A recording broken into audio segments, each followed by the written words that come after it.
कंबल एक ही था। मैंने कहा, तुम अलग ले लो। वो बोला, ठंड बहुत है मम्मी जी, आप भी ओढ़ लो। कंबल के अंदर हमारा कंधा कंधे से टकरा रहा था। मैंने महसूस किया उसकी सांस तेज है। मैंने भी सांस रोक ली। हेलो जी, मेरा नाम है राधिका। उम्र अभी अभी 42 पार की, पर लोग कहते हैं कि मैं 35 से ज्यादा नहीं लगती। कसम से, जब मैं साड़ी का पल्लू थोड़ा सा सरकाती हूँ तो मेरी कमर की वो लाइन, अरे शर्म आती है खुद को तारीफ करते। बस इतना कहूंगी कि मेरे गालों पर अभी भी वो गुलाबी चमक है जो जवानी में थी, और होंठ हल्के से दबाओ तो रस निकल आए। हाँ, मैं अपनी सास हूँ। नहीं, मैं वो सास नहीं जो टीवी सीरियल में बेटे को डांटती है।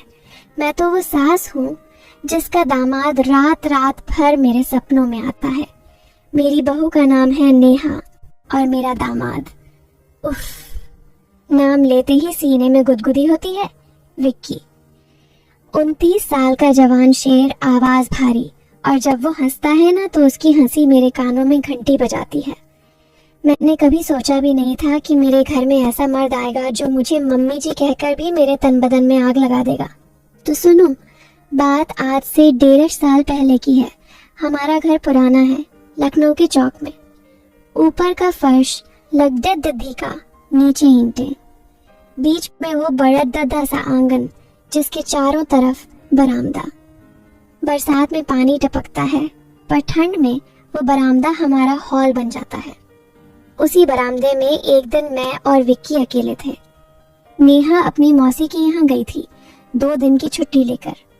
घर में बस हम 3, मैं, विक्की और ऊपर वाले कमरे में सोया हुआ मेरा देवर का बेटा टिंकू, जो दिन भर फोन में पबजी खेलता रहता है। सुबह का वक्त था। मैं चाय बना रही थी। पुरानी गैस पर चाय उबल रही थी और मैंने लाल बॉर्डर वाली सादी पहनी थी, वो सादी जो मेरी नाभि से थोड़ा नीचे लटकती है। विक्की अचानक किचन में आया, पीछे से बोला, मम्मी जी, चाय में इलायची डाल दी ना। उसकी सांस मेरी गर्दन पर लगी। मैंने मुड़ कर देखा तो वो मेरे इतना करीब था कि उसकी छाती मेरे कंधे से छू रही थी। मैंने हल्के से पीछे हटते हुए कहा, हाँ बेटा, डाल दी। पर तुम इतना पास क्यों आ गए? चाय गिर जाएगी। वो मुस्कुराया, गिर जाए तो साफ कर दूंगा मम्मी जी, आपकी सादी पर दाग नहीं लगने दूंगा। उसकी नजर मेरी कमर पर थी। मैंने सोचा, अरे ये क्या दिख रहा है, पर मन में एक मीठी सी खुशबू फैल गई। चाय लेकर हम बरामदे में बैठे। पुरानी कुर्सी चरमराती है। मैंने पैर ऊपर करके बैठने की कोशिश की तो सादी का पल्लू सरक गया। विक्की ने तुरंत नजर फेर ली, पर मैंने देख लिया। उसकी आंखों में वो चमक थी जो मर्दों की होती है जब वो छुपाना चाहते हैं। मैंने जानबूझकर पल्लू नहीं संभाला। बोली, विक्की, तुम्हारी मम्मी जी की कमर अब भी पतली है ना? वो हंसा, मम्मी जी, आप तो हीरोइन लगती हो, नेहा को तो जलन होती होगी। मैंने आंख मारी। जलन तो मुझे होती है जब तुम नेहा को गले लगाते हो। अरे ये मैंने क्या बोल दिया? मैं शर्मा गई।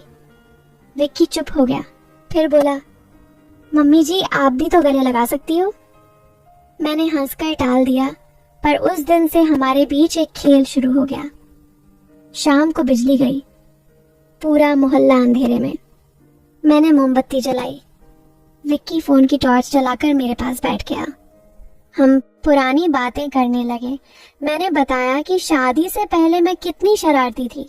वो बोला, अब भी तो हो मम्मी जी। मैंने उसके गाल पर चिकोटी काटी। कोई दामाद जी छेड़ धर रहे हैं। वो हंसा, फिर अचानक बोला, मम्मी जी, बाप, आपके हाथ बहुत नरम है। मैंने हाथ पीछे खींच लिया, पर दिल धधक रहा था। रात गहरी होती गई। टिंकू ऊपर सो रहा था, हम नीचे बरामदे में। विक्की ने कंबल ओढ़ लिया, मैंने भी। कंबल एक ही था। मैंने कहा, तुम अलग ले लो। वो बोला, ठंड बहुत है मम्मी जी, आप भी ओढ़ लो। कंबल के अंदर हमारा कंधा कंधे से टकरा रहा था। मैंने महसूस किया उसकी सांस तेज है। मैंने भी सांस रोक ली। फिर अचानक बाहर कुत्तों के भौंकने की आवाज आई। मैं डर के मारे विक्की से लिपट गई। उसने मुझे कसकर पकड़ लिया। उसका हाथ मेरी कमर पर था। मैंने महसूस किया उसकी उंगलियां हल्के से दबा रही हैं। मैंने कुछ नहीं कहा, बस सिर उसके कंधे पर रख दिया। 5 मिनट, 10 मिनट, कुत्ते चले गए पर हम अलग नहीं हुए। बोली, बेटा सो जाओ। वो चुपचाप ऊपर चला गया। मैं रात भर सो नहीं पाई। अगली सुबह नेहा आ गई, सब नॉर्मल, पर विक्की की नजरें अब भी मेरे ऊपर थीं। मैंने भी उसे देखकर मुस्कुराना शुरू कर दिया। अब खेल बरस गया। एक दिन मैं छत पर कपड़े सुखा रही थी, पुरानी छत जहाँ कबूतरों का झुंड रहता है। विक्की अचानक ऊपर आया, बोला, मम्मी जी मदद करूं? मैंने हंसकर कहा, हाँ ये सादी उठाओ। वो सादी उठाने लगा। मैंने जानबूझकर उसका हाथ छुआ। वो रुक गया। मैंने कहा, क्या हुआ? वो बोला, कुछ नहीं मम्मी जी, बस आपकी उंगलियां ठंडी हैं। मैंने कहा, गर्म कर दोगे? वो हंसा, कैसे? मैंने उसकी हथेली पर अपनी हथेली रख दी। हम देर तक ऐसे ही खड़े रहे। हवा चल रही थी, मेरे बाल उसके चेहरे पर लग रहे थे। फिर अचानक नीचे से नेहा की आवाज आई, विक्की कहाँ हो? हम अलग हो गए। ऐसे ही दिन बीतते गए। कभी मैं किचन में कुछ गिरा देती, वो झुककर उठाता तो उसकी नजर मेरे ब्लाउज के गैप में चली जाती। मैं जानबूझकर झुकती। कभी वो मेरे लिए चाय बनाता तो मैं उसके पीछे से गुजरते हुए अपना कंधा उसके कंधे से रगड़ देती।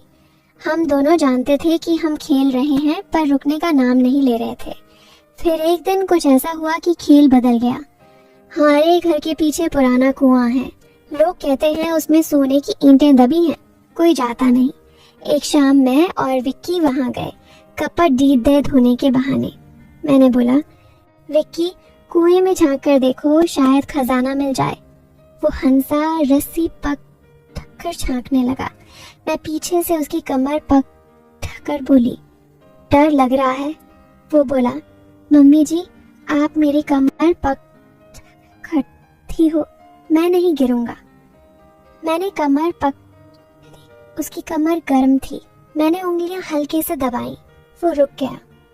फिर धीरे से बोला, मम्मी जी आपकी सांस मेरी कमर पर लग रही है।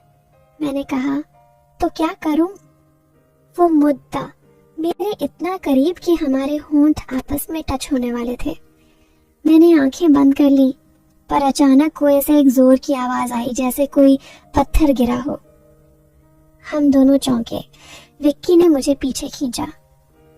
हम दौड़ कर घर आए। उस रात मैं सो नहीं पाई। सोचती रही कि क्या होने वाला था। अगले दिन से विक्की थोड़ा दूर रहने लगा। मैं समझ गई कि वो डर गया है। मैंने भी खुद को संभाला, पर अब हमारे बीच वो पुरानी गर्माहट नहीं थी। नेहा को कुछ पता नहीं चला। फिर एक दिन नेहा को ऑफिस का टूर मिला, 10 दिन का। घर में फिर मैं और विक्की।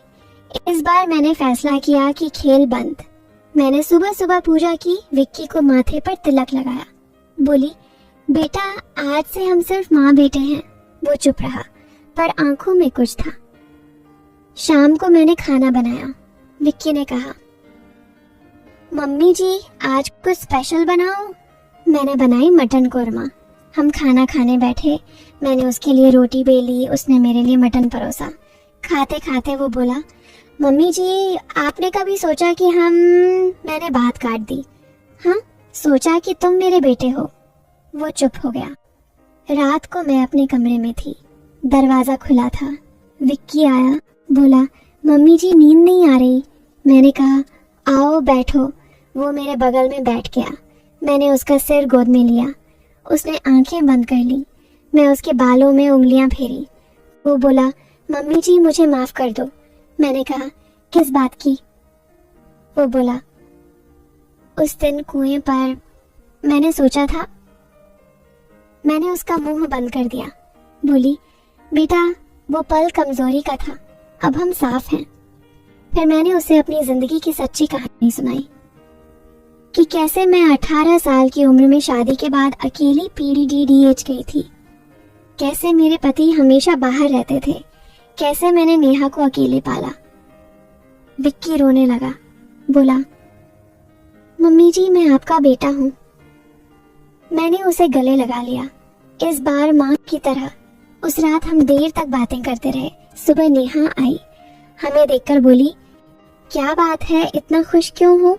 मैंने कहा, तेरा पति मेरा बेटा बन गया।